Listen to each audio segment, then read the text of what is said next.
ഞാനിനി ജനങ്ങളുടെ മുഖത്ത് എങ്ങനെ നോക്കും? അച്ഛന്റെ മുഖത്ത് എങ്ങനെ നോക്കും? അച്ഛന്റെ ചോദ്യങ്ങൾക്ക് ഞാൻ എന്താ മറുപടി കൊടുക്ക? ഇനി ഇതൊക്കെ ആലോചിച്ച് വിഷമിച്ചിട്ട് അർത്ഥമുണ്ടോ ദേവിക? അതങ്ങ് വിട്ടേക്ക്. വെളുപ്പിങ്കോട് ഫാക്ടറി വരാൻ പോകുന്ന സ്ഥലത്തെ കൗൺസിലറും അനുമതി പത്രം കൊടുത്തിട്ടുണ്ടല്ലോ. ബാക്കി ബന്ധപ്പെട്ട വകുപ്പുകളും അംഗീകാരം കൊടുത്തു. അതിന്റെ കൂട്ടത്തിൽ ദേവികയും. ഇനി അങ്ങനെ അങ്ങ് സമാധാനിക്കുക.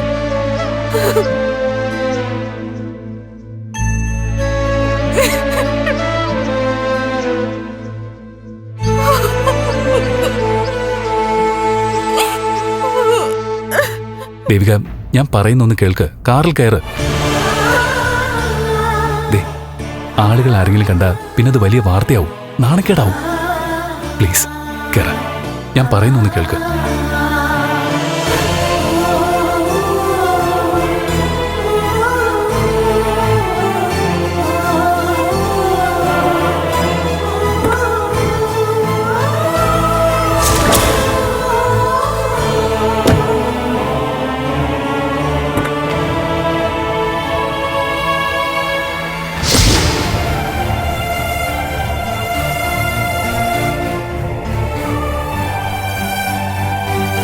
നീ എന്താ ഇവിടെ നിൽക്കുന്നേ? ബെല്ല് വിളിക്കുന്നു. ഞാൻ അമ്മേന്ന് വിളിക്കട്ടെ. നിനക്ക് ഫ്രൈഡേസ് പോലെ അതെന്തായാലും മതി.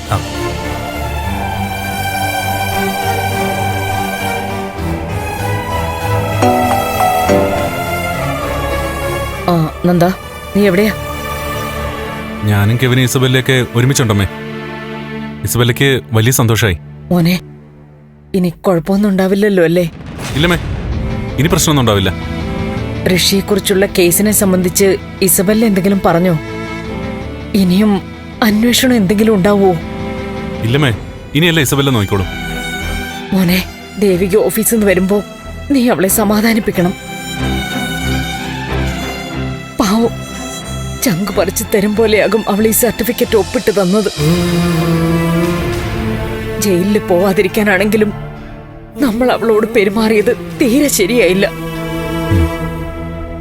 പാവം, ആലോചിച്ചപ്പോ എനിക്കും വിഷമം വരുന്നു. ഇനി ജീവിതത്തിൽ ഒരിക്കലും അവളെ വിഷമിപ്പിക്കാൻ പാടില്ല. നമ്മൾ അവളോട് കാണിച്ചതിനൊക്കെ പ്രായശ്ചിത്തം പോലെ ജീവിത അവസാനം വരെ അവൾക്ക് സന്തോഷമേ കൊടുക്കാവൂ. എനിക്കറിയാമേ. അല്ല, ഇസബെല്ല അടുത്തുണ്ടോ? ഇല്ല, ഞാൻ കുറച്ച് മാറി നിൽക്കുക. ഇസബെല്ല നമുക്ക് വലിയൊരു സഹായമാ ചെയ്തത്. അതൊരിക്കലും മറക്കില്ല.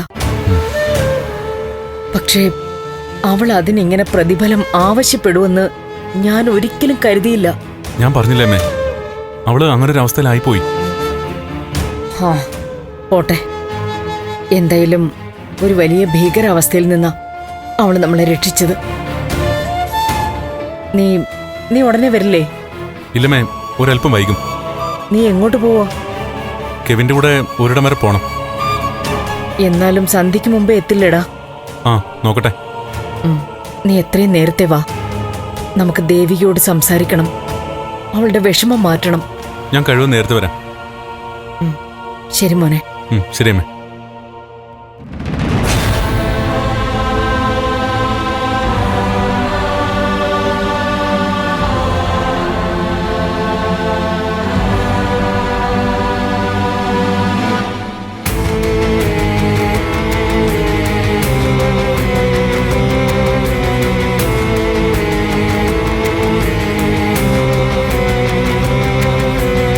ഗിരി, എനിക്ക് ദേവികയുടെ എതിർപ്പുണ്ട്. ദേവിക അന്ന് അമ്മയ്ക്കെതിരെ നിന്നതിന്റെയൊക്കെ പ്രശ്നത്തിൽ നിന്ന് തുടങ്ങിയതാ ഈ എതിർപ്പ്. പക്ഷേ ഗിരി ഇപ്പൊ ഈ സമരത്തിന് ഇറങ്ങരുത്. ഗിരി ചന്ദ്രത്തിന്റെ ഒരു ശക്തിയാ. ഗിരിക്ക് എല്ലാവരും ഒരു വലിയ സ്ഥാനം തന്നിട്ടുണ്ട്. അതുകൊണ്ട് തന്നെ ഗിരിയായിട്ട് ആരെയും വിഷമിപ്പിക്കരുത്. പ്രതികരിക്കേണ്ടടുത്ത് പ്രതികരിക്കാതെ നിന്നിട്ട് എനിക്കങ്ങനെ നല്ല പിള്ളയാവണ്ട. ഈ സമരം വ്യക്തിപരമല്ല, ഒരാശയത്തിന് വേണ്ടിയാ. MLA അല്ല മുഖ്യമന്ത്രി വിചാരിച്ചാലും ആ പ്ലാന്റ് വിളപ്പിങ്കോട് വരാൻ പോകുന്നില്ല. KK നായർക്കേ ദേവികയുടെ ഒപ്പ് വാങ്ങാൻ പറ്റും. പക്ഷെ അതുകൊണ്ടായില്ലല്ലോ. ജനങ്ങൾ നേരിടും. ഞങ്ങൾ മുന്നിൽ നിൽക്കുകയും ചെയ്യും. അല്ല, ദേവിക എന്ത് അടിസ്ഥാനത്തിലായിരിക്കും അയ്യക്ക് ഒപ്പിട്ട് കൊടുത്തത്? അമ്മയ്ക്കറിയാലോ, അന്ന് ചെറിയ സമ്മാനമെന്ന് പറഞ്ഞ് നമുക്ക് തന്നത് തന്നെ ലക്ഷങ്ങളല്ലേ. പുതിയ കാറും വാങ്ങിത്തരാന്ന് പറഞ്ഞില്ലേ. ചെറിയ സമ്മാനം ഇതാണെങ്കിൽ MLA-യുടെ അനുവാദ സർട്ടിഫിക്കറ്റിന് എത്രയായിരിക്കും ഓഫർ വെച്ചിട്ടുണ്ടാവാ? അതിൽ വീണു പോയിട്ടുണ്ടാവും. ഇല്ല, ദേവിക 5 പൈസ പോലും വാങ്ങിയിട്ടുണ്ടാവില്ല, അത് ഉറപ്പാ. അതെ, ദേവിക ഒരിക്കലും അങ്ങനെ വളഞ്ഞ മാർഗത്തിലൂടെ പണം ഉണ്ടാക്കുന്നതിനെ കുറിച്ച് ചിന്തിക്കില്ല. പിന്നെങ്ങനെ അവളുടെ മനസ്സിളകിയത്? പുറത്തുനിന്ന് നല്ല സമ്മർദ്ദം ഉണ്ടായി കാണും. സിദ്ധാർത്ഥൻ സാർ എതിർത്ത് തന്നെയാണ് നിൽക്കുന്നത്. മറ്റാരോ ഇതിനിടെ കളിക്കുന്നുണ്ട്. ദേവിയേക്ക് ഒഴിഞ്ഞു മാറാൻ പറ്റാത്ത ഒരാൾ. അവിഹിതമായി കാര്യങ്ങൾ നേടിയെടുക്കേണ്ട സാഹചര്യങ്ങളിൽ പലപ്പോഴും ഇത്തരം പ്രഷർ ഉണ്ടാവാറുണ്ട്. ഒപ്പുവെക്കേണ്ട ആളിന്റെ ദൗർബല്യം പഠിക്കുക ആദ്യം, എന്നിട്ട് അങ്ങനെ ഒരു വ്യക്തിയെ ഇറക്കും. ഇവിടെ ആരാ പ്രഷർ കൊടുത്തതെന്ന് കണ്ടെത്തണം.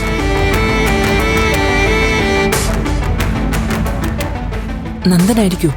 ഏയ്, നന്ദനൊന്നും ഒരിക്കലും അങ്ങനെ ചെയ്യത്തില്ല. അവന് നല്ല ക്വാളിറ്റി ഉള്ളതാമേ. ചെറുതിലേ മുതൽ അവന് ആദർശം വിട്ട് പെരുമാറില്ല.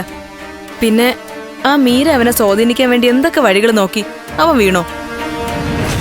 ഇതിന്റെ പിറകിൽ ഒരിക്കലും നന്ദനായിരിക്കില്ല. ഇനി പ്രഭാവതി എങ്ങാനും? ആദർശത്തിന്റെ കാര്യത്തില് അച്ഛന്റെ മുകളിൽ അമ്മ നിൽക്കുന്ന. അമ്മയ്ക്ക് വാശിയും ദേഷ്യവും കടുംപിടുത്തമൊക്കെ ഉണ്ട്. പക്ഷേ അഴിമതിയും കൈക്കൂലിയെന്ന് തല പോയാൽ കൂടി അമ്മ ചിന്തിക്കില്ല. അല്ലേ ഗിരി? അങ്ങനെയല്ലേ ഗിരി? ഞാൻ പറഞ്ഞൊന്നും കേട്ടില്ലേ? ഗിരി എന്താ ആലോചിക്കുന്നേ? ഏയ്, ഒന്നുമില്ല. നീ എന്താ പറഞ്ഞേ? നന്ദനും അമ്മയൊന്നും ആയിരിക്കില്ല ഇതിന്റെ പുറകിലെന്ന്. ഇനി ഈ അഴിമതിയുടെ പിന്നിൽ ആരൊക്കെയാണെങ്കിലും ശരി, ഈ പ്ലാന്റ് നടക്കാൻ പോകുന്നില്ല. പ്ലാന്റിനെതിരെയും MLA-യുടെ വഞ്ചനയ്ക്കെതിരെയും തുറന്ന സമരം വരും. ഒരു വിട്ടുവീഴ്ചയില്ല, ആരുടെ മുഖവും നോക്കുകയില്ല. ദേവിക ആൾക്കാരോട് പറയാൻ പോകുന്നത് തൊഴിൽ സാധ്യതയായിരിക്കും. അതിൽ കുറെ പേര് വീണു പോവുകയും ചെയ്തിട്ടുണ്ട്. പ്ലാന്റ് വരുന്ന വിളപ്പിൻകോടെ കുറെ പേരെ കാശെറിഞ്ഞ് പ്ലാന്റിന് അനുകൂലമായി KK നായർ മാറ്റിയിട്ടുമുണ്ട്. അപ്പൊ അവിടുന്ന് ഞങ്ങൾക്ക് എതിർപ്പ് വരും. വന്നോട്ടെ. മരിച്ചു വീഴേണ്ടി വന്നാലും ശരി, അവിടെ പ്ലാന്റ് വരാൻ ഞങ്ങൾ അനുവദിക്കില്ല.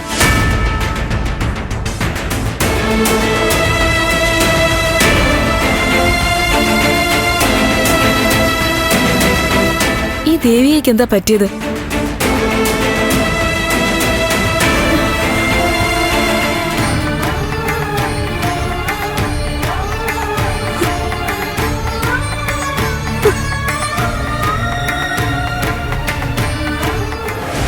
ഗുരുതരമായ പാരിസ്ഥിതിക പ്രശ്നങ്ങൾ ഉണ്ടാക്കും ഈ പ്ലാന്റിന് അനുമതി നൽകിയ. അവിടെ എത്തുന്ന മാലിന്യങ്ങൾ വരുമ്പോ തന്നെ സംസ്കരിക്കാനുള്ള പ്രാപ്തിയില്ല ഈ പ്ലാന്റിന്. ഈ പ്ലാന്റിന് നിങ്ങൾക്ക് അനുമതി തരാൻ പറ്റുമോ ഇല്ലയോ അത് പറ. ഇതിന് കൺസെന്റ് തരാൻ ബുദ്ധിമുട്ടാണ് സർ.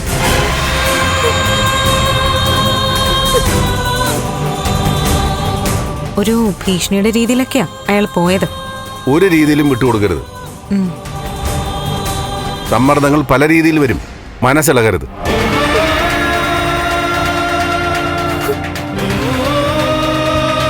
നിന്റെ കാല് പിടിച്ച് ഞാൻ പറയാ, എന്നെ ഭ്രാന്തനാക്കല്ലേ. എനിക്ക് പറയാനുള്ളൊക്കെ ഞാൻ പറഞ്ഞു കഴിഞ്ഞു. ഇനി തീരുമാനം എടുക്കേണ്ടത് നീയാ.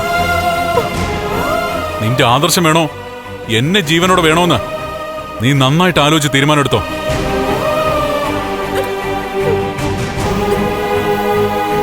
മാഡം,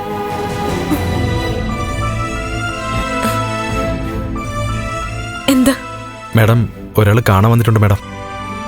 എനിക്കിപ്പോ ആരെയും കാണണ്ട. എന്ന് പറഞ്ഞാൽ അങ്ങനെ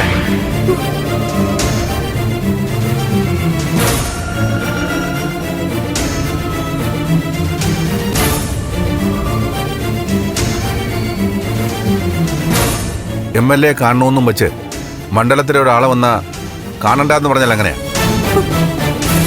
അച്ഛന് വേണ്ടിട്ടാണോ അനുവാദം ചോദിച്ചത്? എന്താ വിനോദ ഇത്? വേണ്ട, അയാളോട് ചൂടാവണ്ട. ഞാൻ പറഞ്ഞിട്ടാ, ഒരു സാധാരണക്കാരന് അനുവാദമില്ലാതെ MLAയുടെ മുന്നിൽ വരാൻ പാടില്ലല്ലോ.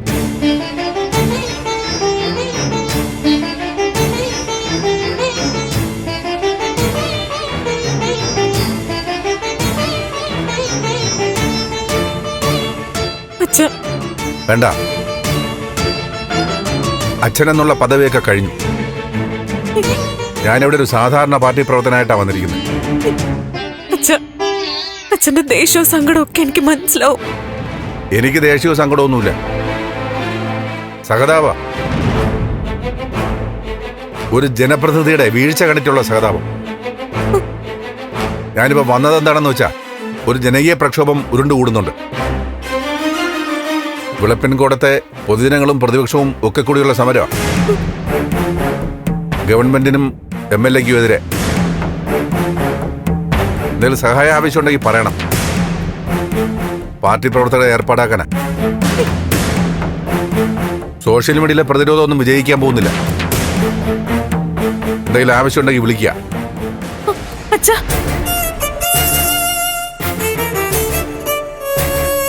എനിക്ക് അച്ഛനോട് സംസാരിക്കാനുണ്ട്. അഴിമതിക്കാരോടും ആദർശമില്ലാത്തവരോടും എനിക്ക് സംസാരിക്കാൻ താല്പര്യമില്ല.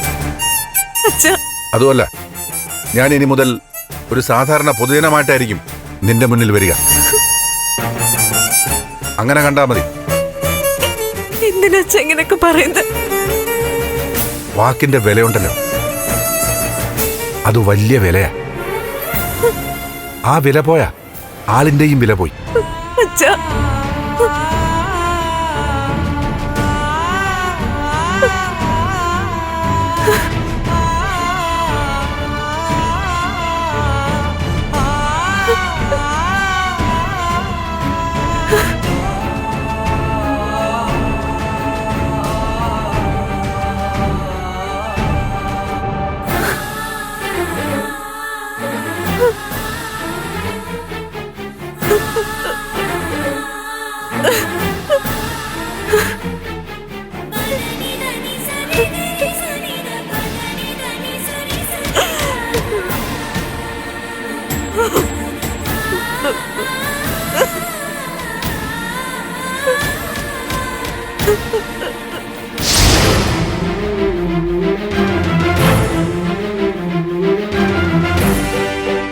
ആ, നീ ഇന്ന് നേരത്തെയാണല്ലോ.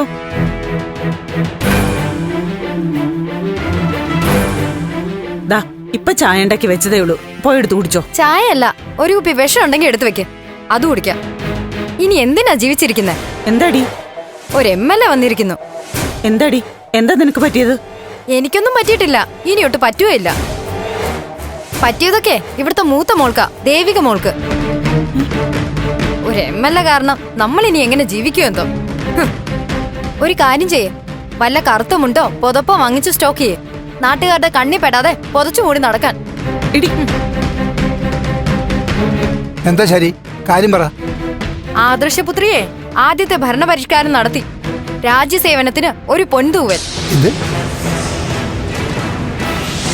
KK ഗ്രൂപ്പിന്റെ മാലിന്യ പ്ലാന്റിന് സർട്ടിഫിക്കറ്റ് കൊടുത്തു. എന്തോന്ന്? ജനങ്ങൾ മുഴുവൻ എതിർക്കുന്ന പ്ലാന്റിന് ദേവിക അംഗീകാരം കൊടുത്തുന്നോ? ഏയ്, ഒരിക്കലും ഉണ്ടാവില്ല. ദേവിയോട് നിനക്ക് വിരോധം ഉണ്ടായിരിക്കും. ആ നവീനുമായിട്ടുള്ള കല്യാണം ഉടനെ നടത്താൻ നിർബന്ധിച്ചതുകൊണ്ട്. എന്ന് വെച്ച് അവളെ കുറിച്ച് പച്ച നുണ പറയരുത്. പച്ച നുണയാണോ പഴുത്ത നുണയാണോ എന്നൊക്കെ ന്യൂസ് ചാനലിൽ വന്നു തുടങ്ങിയിട്ടുണ്ട്. വച്ചു നോക്കിയാ മതി. ആ, അല്ലെങ്കിൽ പിന്നെ നേരിട്ടങ്ങ് വിളിച്ചു ചോദിച്ചാ മതി, അറിയാലോ. ഈശ്വര, അവൾക്ക് എങ്ങനെ ഇങ്ങനൊരു ബുദ്ധിമോശം തോന്നിയത്? ബുദ്ധിമോശോ? ബുദ്ധി കൂടിപ്പോയോണ്ട് ചെയ്തതാവും. നല്ല അഴിമതി കഥകളാ നാട്ടുകാര് പറയുന്നേ. MLA വെച്ച് ചന്ദ്രോത്തുകാര് ചാക്ക് കണക്കിന് കാശുണ്ടാക്കാന്ന്. വേറെയും കഥകളുണ്ട്. ഓ, അനിയത്തെ ഉപദേശിക്കുമ്പോ എന്താ ഒരു നീതിബോധം. വാക്കു കൊടുത്താൽ അത് മാറരുത്, ബന്ധങ്ങളെ കുറിച്ച് ഓർമ്മ വേണം, അതാണ് ഇതാണ് അങ്ങനെ എന്തൊക്കെ. എന്നിട്ടിപ്പോ സ്വന്തം കാര്യം വന്നപ്പോ ആദർശവും ഇല്ല, മൂല്യബോധവും ഇല്ല. അന്ന് ഉദ്ഘാടനത്തിന് വരാന്ന് പറഞ്ഞിട്ട് കാലു മാറിയപ്പോഴേ ഞാൻ കുറെ കരഞ്ഞതാ. പക്ഷെ ഇപ്പൊ തോന്നുന്നു അന്ന് MLA വരാഞ്ഞത് നന്നായിന്ന്. അല്ലെങ്കിൽ ഒരു ജനവിരുദ്ധ നേതാവിനെ കോളേജ് കൊണ്ടുപോയി എന്നുള്ള ചീത്തപ്പേര് അവസാനം വരെ എനിക്ക് കിട്ടിയേനെ. നീ എന്തൊക്കെ പറഞ്ഞാലും ഞാനത് വിശ്വസിക്കില്ല. വേണ്ടമ്മേ, വിശ്വസിക്കണ്ട. വിശ്വസിക്കണമെന്ന് എനിക്ക് ഒരു നിർബന്ധവും ഇല്ല.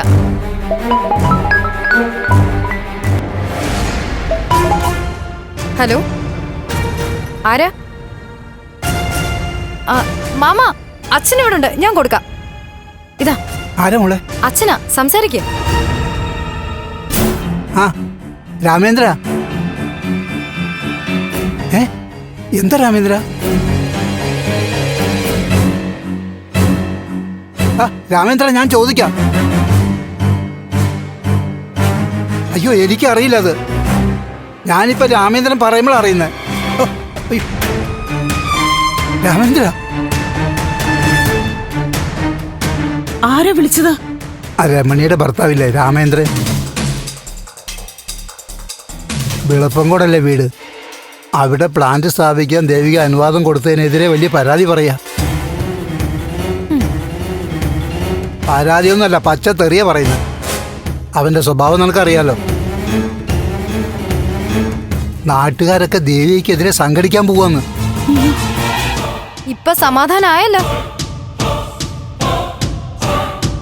മോള് നാട്ടുകാരെ മുഴുവൻ ശത്രുക്കളാക്കിയെന്ന് മനസ്സിലായല്ലോ. കയറ്റിന്റെ ഇരട്ടി വേഗത്തില് നാട്ടുകാരെ ഇറക്കി വിട്ടോളൂ. പ്ലാന്റിനെതിരെ കോളേജിൽ ആക്ഷൻ കൗൺസിൽ ഉണ്ടാക്കിയിട്ടുണ്ട്. അവരിരട്ടി ശക്തിയോടെ MLAക്കെതിരെ തിരിയും. അവരുടെ മുമ്പിൽ ഞാനും കാണും.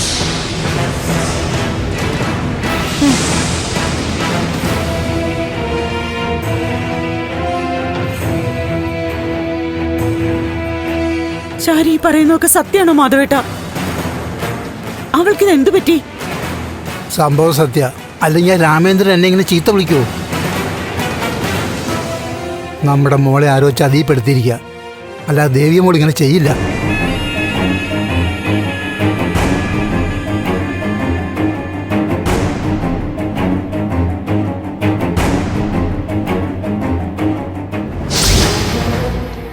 ആരാ അവള്?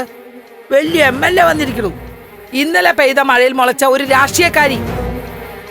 വർഷങ്ങളുടെ പാരമ്പര്യമുള്ള സിദ്ധാർത്ഥൻ സാറിന്റെ വാക്കിന് പോലും വിലവെച്ചിട്ടില്ല അവള്. ചക്രവടത്തിൽ കൈയിട്ടാലേ നക്കുന്നുള്ളത് ശരിയാ. മുമ്പിൽ പണം വന്ന് കയറിയപ്പോഴേ തട്ടി മാറ്റാൻ തോന്നി കാണില്ല. അമ്മ ഇങ്ങനെ കിടന്ന് ബഹളം വെക്കല്ലേ? ഞാൻ ബഹളം വെക്കും. എനിക്ക് അത്രയ്ക്ക് ദേഷ്യമുണ്ട് അവളോട്. അമ്മ, ദേവിക അങ്ങനെ കൈക്കൂലി അഴിമതിയൊന്നും ചെയ്യുന്ന ആളല്ല. ഈ പ്ലാന്റ് സമൂഹത്തിന് ആവശ്യമുണ്ടെന്ന് തോന്നിക്കാണും.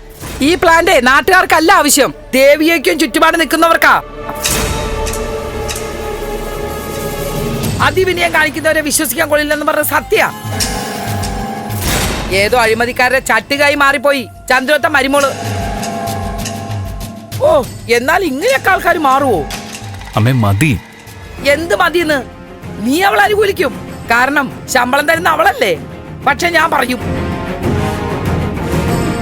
തക്കതായ എന്തോ ഒരു കാരണമില്ലാതെ ദേവിക ഇതുപോലൊരു കാര്യത്തിന് അനുകൂലിക്കില്ല. അതെ, എവിടുന്ന് ഒരു സമ്മർദ്ദം വന്നിട്ടുണ്ട്. ആ സമ്മർദ്ദം വന്നു, കാശിന്റെ സമ്മർദ്ദം.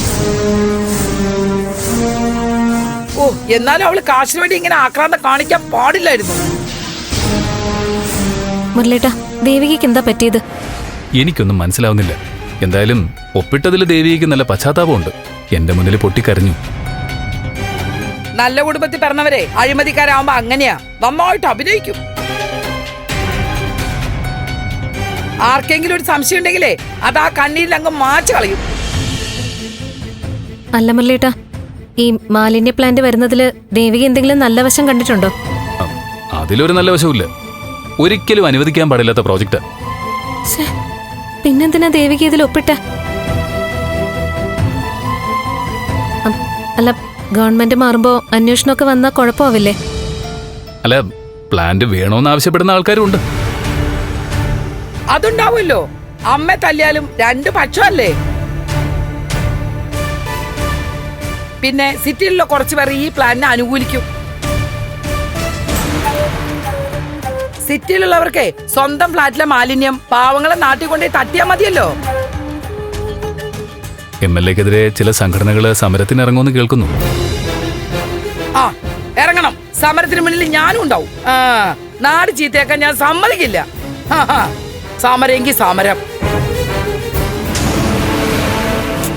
ഈ അമ്മ ഇതെന്തൊക്കെയാ പറയുന്നേ? വിഷമം ഉണ്ടാവും മുരളേട്ടാ. നാട്ടുകാരുടെ മുന്നില് ഞങ്ങളുടെ MLA എന്ന് പറഞ്ഞ് നടന്നതല്ലേ. ഇപ്പൊ തന്നെ അയൽക്കൂട്ടത്തിൽ നിന്ന് ആരൊക്കെയോ വിളിച്ച് അമ്മയോട് എന്തൊക്കെയോ ചോദിക്കുകയോ പറയുകയൊക്കെ ചെയ്തു.